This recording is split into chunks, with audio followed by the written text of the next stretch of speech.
ನಮಸ್ತೆ ಎಲ್ರಿಗೂ. Hello my dear students. Last ಕ್ಲಾಸಲ್ಲಿ ನಾವು 6th class science first chapter the wonderful words of science, ಹಾಗಂದರೆ ವಿಜ್ಞಾನದ ಅದ್ಭುತ ಜಗತ್ತು, ಇದರಲ್ಲಿ ಮಲ್ಟಿಪಲ್ ಚಾಯ್ಸ್ ಕ್ವಶನ್ ಆನ್ಸರ್ಸನ್ನು ಡಿಸ್ಕಸ್ ಮಾಡಿದ್ವಿ. ಇವತ್ತು ಅದರದ್ದೇ ಕಂಟಿನ್ಯೂಷನ್ ಪಾರ್ಟ್ 2, ಟೆಕ್ಸ್ಟ್ ಬುಕ್ ಒಳಗಡೆಯಿಂದ ತೆಗೆದಿರೋವಂಥ ಕ್ವಶನ್ಸು. ಇದೆಲ್ಲ CETಗೆ ಮತ್ತು ಕಾಂಪಿಟೇಟಿವ್ ಎಕ್ಸಾಮ್ಸ್ಗೆ ಎಲ್ಲ ಯೂಸ್ ಆಗುತ್ತೆ. ಕನ್ನಡದಲ್ಲಿ ಎಕ್ಸ್ಪ್ಲೈನ್ ಮಾಡಿದ್ದೀನಿ. ಯಾರು ನಿಮ್ಮ ಫ್ರೆಂಡ್ಸ್ ಇರ್ತಾರೆ, ಯಾರು ಎಕ್ಸಾಮ್ಸ್ಗೆ ಪ್ರಿಪೇರ್ ಆಗ್ತಿರ್ತಾರೆ, ಕಾಂಪಿಟೇಟಿವ್ ಎಕ್ಸಾಮ್ಸ್ಗೆ ಪ್ರಿಪೇರ್ ಆಗ್ತಿರ್ತಾರೆ, ಅವ್ರಿಗೆ ವಿಡಿಯೋನ ಶೇರ್ ಮಾಡಿ. ಮತ್ತು ಕನ್ನಡದಲ್ಲಿ ನೀಟಾಗಿ ಎಕ್ಸ್ಪ್ಲೈನ್ ಮಾಡೋದ್ರಿಂದ ತುಂಬ ಚೆನ್ನಾಗಿ ಅರ್ಥ ಆಗುತ್ತೆ. ಈ ವಿಡಿಯೋನ ಲೈಕ್ ಕೊಡಿ ಮತ್ತು ಸಬ್ಸ್ಕ್ರೈಬ್ ಆಗಿ. Let us come to the point. The first question, the science is not just about dash. ಹಾಗಂದ್ರೆ ಏನರ್ಥ? ವಿಜ್ಞಾನ ಅನ್ನೋದು ಕೇವಲ ಒಂದು ಸೆಂಟೆನ್ಸ್ ಅಲ್ಲ. ಹಾಗಾದ್ರೆ ಏನು ವಿಜ್ಞಾನ ಅನ್ನೋದು? Memorizing facts. Option A memorizing facts, option B doing experiments, option C it's all about step by step process, option D all of these. ಹಾಗಂದ್ರೇನು? ಸೈನ್ಸ್ ಅನ್ನೋದು ಏನು? ಬರೀ ಸತ್ಯಗಳನ್ನು ನೆನಪಿಟ್ಟುಕೊಳ್ಳುವುದಲ್ಲ, ಅಂದರೆ ಮೆಮೊರೈಸಿಂಗ್ ಫ್ಯಾಕ್ಟ್ಸ್, ಬರೀ ಸತ್ಯಗಳನ್ನು ಮಾತ್ರ ತೋರಿಸೋದಲ್ಲ science. Option B doing experiment, ಹಾಗಂದರೆ ಬರೀ ಪ್ರಯೋಗಗಳನ್ನು ಮಾತ್ರ ಮಾಡೋದು ಅಂತನೂ ಅಲ್ಲ. Option C it is about step by step process, ಹಾಗಂದ್ರೇನು? ಇದು ಒಂದು ಹಂತ ಹಂತವಾಗಿ ಮಾಡುವ ಪ್ರಕ್ರಿಯೆ ಅಂತನ. ಅದು ಹಂತ ಹಂತವಾಗಿ ಮಾಡಬಲ್ಲದಂಥ ಪ್ರಕ್ರಿಯೆನ. ಅಥವಾ option D all of these, ಇವೆಲ್ಲವೂ. ವಿಜ್ಞಾನ ಅನ್ನೋದು ಸತ್ಯಗಳನ್ನು ಬಿಚ್ಚಿಡೋದು, ಅಥವಾ ಪ್ರಯೋಗಗಳನ್ನು ಮಾಡಿ ತೋರಿಸೋದು, ಅಥವಾ ಹಂತ ಹಂತವಾಗಿ ಒಂದು ವಿಷಯದ ಬಗ್ಗೆ ತಿಳಿದುಕೊಳ್ಳೋದು, ಇವೆಲ್ಲವೂ ಯಾವುದು ಅಂತ ಆನ್ಸರ್ ಮಾಡಬೇಕು.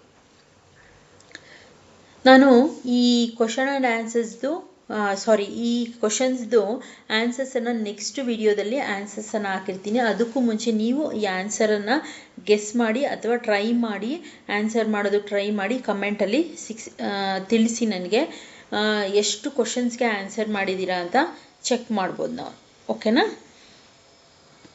C the second question, the steps that we can follow to find answer in science is. ಹಾಗಂದ್ರೇನು? ವಿಜ್ಞಾನದಲ್ಲಿ ನಾವು ಅನುಸರಿಸಬೇಕಾದಂತಹ ಹಂತಗಳು ಯಾವುದು? ನಾವು ಉತ್ತರಗಳನ್ನು ಕಂಡುಕೋಬೇಕು ಅಂದರೆ, ನಾವು ವಿಜ್ಞಾನದಲ್ಲಿ ನಮಗೆ ಉತ್ತರ ಸಿಗಬೇಕು ಅಂದರೆ ನಾವು ಯಾವ ಹಂತಗಳನ್ನು ಅನುಸರಿಸಬೇಕು ಅಂತ. Okay, see the first option, we observe things. ಹಾಗಂದ್ರೇನು? ನಾವು ವಿಷಯಗಳನ್ನು ಫಸ್ಟ್ ಗಮನಿಸಬೇಕು. Option B then we guess, first ಒಂದು ವಸ್ತುವನ್ನು ಗಮನಿಸಬೇಕು. ಎರಡನೇದು ನಾವು ಅದನ್ನು ಗೆಸ್ ಮಾಡಬೇಕು ಅಂದ್ರೇನು? ಊಹಿಸಬೇಕು. ಮೂರನೇದು ದೆನ್ ಡೂ ಎಕ್ಸ್ಪೆರಿಮೆಂಟ್, ಆ ನಂತರ ಏನು ಮಾಡಬೇಕು? ಪ್ರಯೋಗ ಮಾಡಬೇಕು. Option D all of these, ಇವೆಲ್ಲವೂ. ನಾವು ವಿಜ್ಞಾನದಲ್ಲಿ ಉತ್ತರವನ್ನು ಕಂಡುಹಿಡ್ಕೋಬೇಕು ಅಂದರೆ ಆಪ್ಷನ್ ಎ ಏನು ಕೊಟ್ಟಿದ್ದಾರೆ? ಫಸ್ಟು ವಸ್ತುಗಳನ್ನು ಗಮನಿಸಬೇಕು. ಆಪ್ಷನ್ ಬಿ ಅದನ್ನು ಊಹಿಸಬೇಕು ಏನು ಅಂತ. ಆ ನಂತರ ಏನು? ಅದರ ಬಗ್ಗೆ ಎಕ್ಸ್ಪೆರಿಮೆಂಟ್ ಅಂದರೆ ಪ್ರಯೋಗವನ್ನು ಮಾಡಬೇಕು. ಅಥವಾ ಇವೆಲ್ಲವನ್ನ ಮಾಡಿದಾಗ ನಮಗೆ ಆನ್ಸರ್ ಸಿಗುತ್ತಾ ಅಂತ ಆಪ್ಷನ್. ಓಕೆ, ಆನ್ಸರ್ ಮಾಡೋದಕ್ಕೆ ಟ್ರೈ ಮಾಡಿ. C the third question, scientist means. ನೋಡಿ ಎಷ್ಟು ಚೆನ್ನಾಗಿದೆ ಅಲ್ವಾ ಕ್ವಶನ್. ವಿಜ್ಞಾನಿ ಎಂದರೇನು? ಸೈಂಟಿಸ್ಟ್ ಮೀನ್ಸ್, ಸೈಂಟಿಸ್ಟ್ ವಿಜ್ಞಾನಿ ಅಂದರೆ ಅಬ್ಸರ್ವರ, ಅಂದರೆ ವಿಜ್ಞಾನಿ ಆದವನು ವೀಕ್ಷಕನಾಗಿರ್ತಾನ, ಅಂದರೆ ವೀಕ್ಷಣೆ ಮಾಡ್ತಾ ಇರ್ತಾನ, ನೋಡ್ತಾ ಇರ್ತಾನ, ಒಂದು ವಸ್ತುವನ್ನು ಅಬ್ಸರ್ವ್ ಮಾಡ್ತಿರ್ತಾನ. Option B follow scientific method, ಅಥವಾ ಅವರು ವೈಜ್ಞಾನಿಕ ವಿಧಾನಗಳನ್ನೇ ಬಳಸ್ತಾರ ವಿಜ್ಞಾನಿ ಆದವರು. ಆಪ್ಷನ್ ಸಿ ಡೂ ಎಕ್ಸ್ಪೆರಿಮೆಂಟ್, ಅಥವಾ ಪ್ರಯೋಗಗಳನ್ನು ಮಾಡ್ತಾರ. Option D none of these, ಅಥವಾ ಇದು ಯಾವುದು ಅಲ್ವಾ.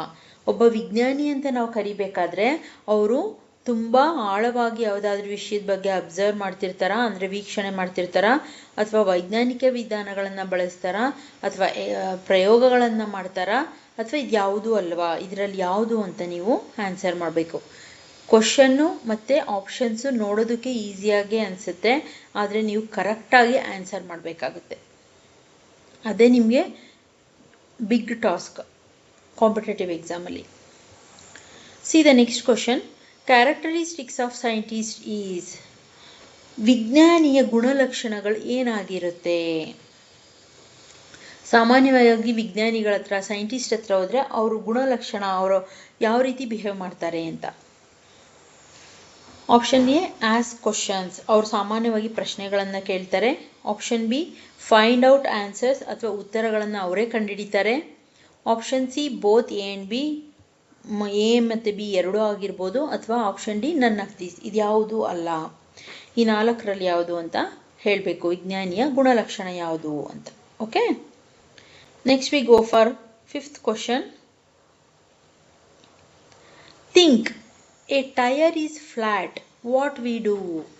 ಹಾಗಂದ್ರೇನು? ಆಲೋಚಿಸಿ ಅಥವಾ ಯೋಚನೆ ಮಾಡಿ.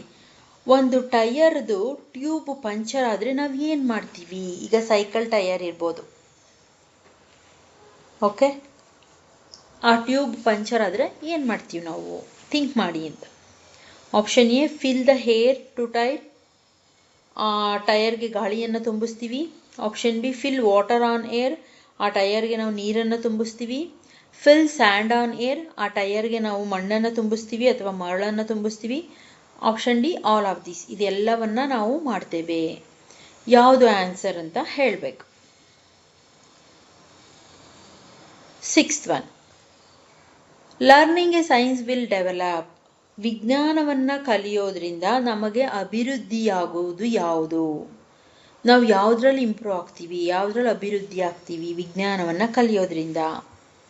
ಆಪ್ಷನ್ ಎ, ಅವರ್ ಕೇಪಬಿಲಿಟೀಸ್, ಹಾಗಂದ್ರೇನು? ನಮ್ಮ ಸಾಮರ್ಥ್ಯದ ಬಗ್ಗೆ ನಮಗೆ ಅರಿವಾಗುತ್ತೆ ವಿಜ್ಞಾನ ಕಲಿಯೋದ್ರಿಂದ.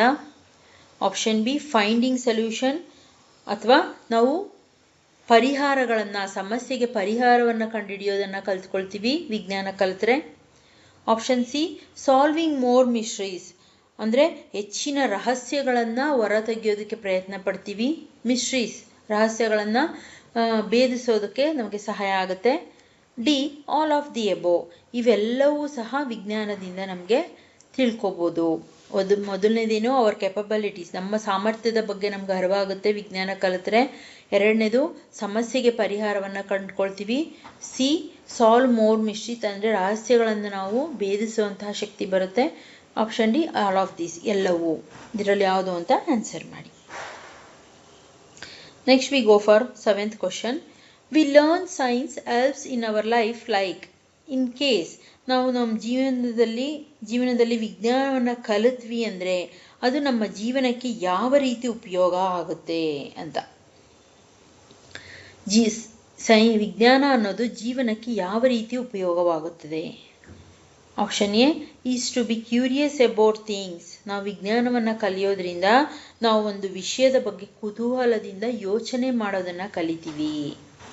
Option B, observe your surroundings keenly, ಅದಲ್ಲದೆ ನಮ್ಮ ಸುತ್ತಮುತ್ತಲಿನ ಪ್ರದೇಶಗಳನ್ನು ಸೂಕ್ಷ್ಮವಾಗಿ ಗಮನಿಸೋದಕ್ಕೆ ಪ್ರಾರಂಭಿಸ್ತೀವಿ. Option C, we start posing questions like how and why, ಅದಲ್ಲದೆ ನಾವು ಏನು ಮಾಡ್ತೀವಿ, ಇನ್ನೊಬ್ಬರಿಗೆ ಕ್ವಶನ್ಸ್ ಅಂದರೆ ಪ್ರಶ್ನೆಗಳನ್ನು ಕೇಳೋದಕ್ಕೆ ಶುರು ಮಾಡ್ತೀವಿ. ಅದು ಹೇಗೆ, ಇದು ಹೇಗೆ, ಅದು ಯಾಕೆ, ಇದು ಯಾಕೆ ಅಂತ ಪ್ರಶ್ನಾ ಮನೋಭಾವ ನಮ್ಮಲ್ಲಿ ಬೆಳೆಯುತ್ತೆ. Option D, all of the above, ಇವೆಲ್ಲ ಮೇಲಿನ ಎಲ್ಲ ಗುಣಲಕ್ಷಣಗಳು ನಮಗೆ ಅಳವಡಿಸಿಕೊಳ್ಳೋಕ್ಕೆ ಸಹಾಯ ಆಗುತ್ತೆ ಸೈನ್ಸನ್ನು ಕಲಿಯೋದ್ರಿಂದ. ಈ 4 ಆಪ್ಷನಲ್ಲಿ ಯಾವುದು ಅಂತ ನೀವು ಆನ್ಸರ್ ಮಾಡಬೇಕು. Okay, next we go for 8th one. In our daily life we follow, ನಾವು ದಿನನಿತ್ಯ ಜೀವನದಲ್ಲಿ ಏನನ್ನ ಫಾಲೋ ಮಾಡ್ತಿದ್ದೀವಿ? ಹಾಗಂದ್ರೇನು? ಯಾವುದನ್ನು ಅನುಸರಿಸ್ತೀವಿ ದೈನಂದಿನ ಜೀವನದಲ್ಲಿ ಅಂತ. ಸೈಂಟಿಫಿಕ್ ಮೆಥಡ್ ಅಂದರೆ ವೈಜ್ಞಾನಿಕ ವಿಧಾನವನ್ನು ಅನುಸರಿಸ್ತೀವಿ ನಾವು ದಿನನಿತ್ಯದ ಜೀವನದಲ್ಲಿ. ಅಥವಾ option B, our own knowledge, ಇಲ್ಲಾಂದರೆ ನಮ್ಮ ಸ್ವಂತ ಬುದ್ಧಿವಂತಿಕೆಯನ್ನು ಉಪಯೋಗಿಸ್ತೀವಿ. Option C, both A and B, ಅಂದರೆ ಎ ಮತ್ತು ಬಿ, ವೈಜ್ಞಾನಿಕ ವಿಧಾನವನ್ನು ಉಪಯೋಗಿಸ್ತೀವಿ, ನಮ್ಮ ಸ್ವಂತ ಬುದ್ಧಿಯನ್ನು ಉಪಯೋಗಿಸ್ತೀವಿ. ಎರಡೂ ನಮ್ಮ ಜೀವನದಲ್ಲಿ ಡೈಲಿ. ಅಥವಾ ನನ್ ಆಫ್ ದಿಸ್, ಯಾವುದು ಅಲ್ವಾ, ಯಾವುದು ಅಂತ ಆಪ್ಷನ್ ಹೇಳಬೇಕು. Answer, you should answer these questions, then I will put your answers in next class. See the next question, 9th one. How we guess the things when we look at once. ಹಾಗಂದ್ರೆ ಏನರ್ಥ, ನಾವು ಒಂದು ವಸ್ತುವನ್ನು ನೋಡಿದಾಗ okay ಅದನ್ನ guess ಮಾಡ್ತೀವಿ ಅಂದರೆ ಯಾವ ರೀತಿನಲ್ಲಿ?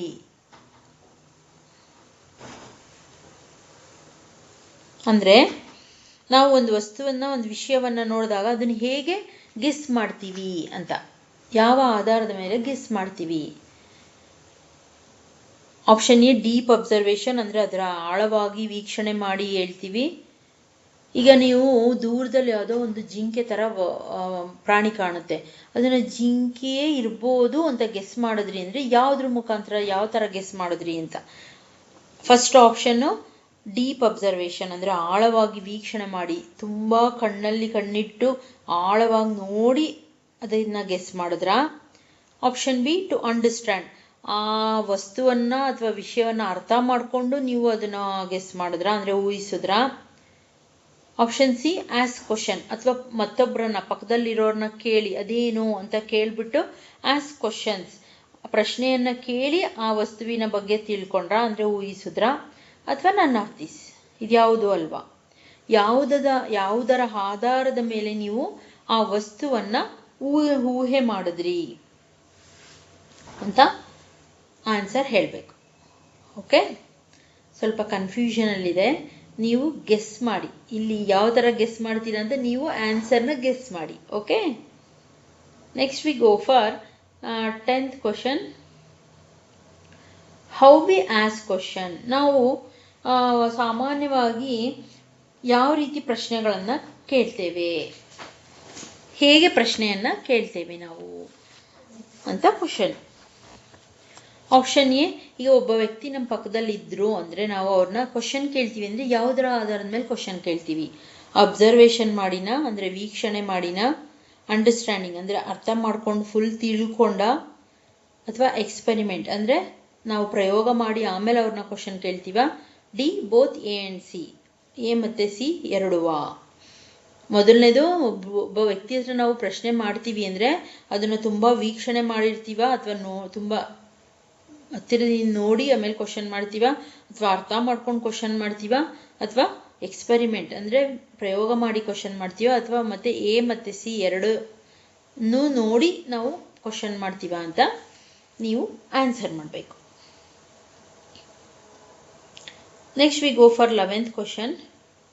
New discoveries helps. ಹೊಸ ಅನ್ವೇಷಣೆಗಳು ಯಾವುದಕ್ಕೆ ಸಹಾಯ ಮಾಡುತ್ತದೆ ಅಂತ ಕ್ವಶನ್. ಹೊಸ ಅನ್ವೇಷಣೆ ಅಥವಾ ಆವಿಷ್ಕಾರಗಳು ಯಾವುದಕ್ಕೆ ಸಹಾಯ ಮಾಡುತ್ತೆ? Option A changes in the world, ಅಂದರೆ ಜಗತ್ತಿನಲ್ಲಿ ಬದಲಾವಣೆಗೆ ಸಹಾಯ ಮಾಡುತ್ತೆ. Option B we grow ourselves, ನಮ್ಮನ್ನು ನಾವು ಬೆಳವಣಿಗೆ ಮಾಡ್ಕೊಳ್ಳೋದಕ್ಕೆ ಸಹಾಯ ಮಾಡುತ್ತೆ. Option C both A and B, ಅಂದರೆ ಎ ಮತ್ತು ಬಿ ಎರಡೂ ಉಪಯೋಗ ಆಗುತ್ತೆ ಹೊಸ ಅನ್ವೇಷಣೆ ಮಾಡೋದ್ರಿಂದ. Option D none of this, ಇದ್ಯಾವುದೂ ಅಲ್ಲ. ಈ 4ರಲ್ಲಿ ಯಾವ ಆಪ್ಷನ್ ಅಂತ ನೀವು ಆನ್ಸರ್ ಮಾಡಬೇಕು. Next we go for 12th question. See in our daily life go through based on, ನಮ್ಮ ದೈನಂದಿನ ಜೀವನ ಯಾವುದರ ಆಧಾರದ ಮೇಲೆ ನಡೆಯುತ್ತಿರುತ್ತೆ ಅಂತ ಕ್ವಶನ್. ಆಪ್ಷನ್ ಎ ಎಕ್ಸ್ಪೆರಿಮೆಂಟ್, ಪ್ರಯೋಗಗಳನ್ನು ಮಾಡಿ. ಆಪ್ಷನ್ ಬಿ ಅಬ್ಸರ್ವೇಷನ್, ಅಂದರೆ ಸೂಕ್ಷ್ಮವಾಗಿ ನಾವು ವೀಕ್ಷಣೆ ಮಾಡೋದ್ರಿಂದ. ಆಪ್ಷನ್ ಸಿ ಥ್ರೂ ಸೈನ್ಸ್, ವೈಜ್ಞಾನಿಕ ವಿಧಾನದಿಂದ.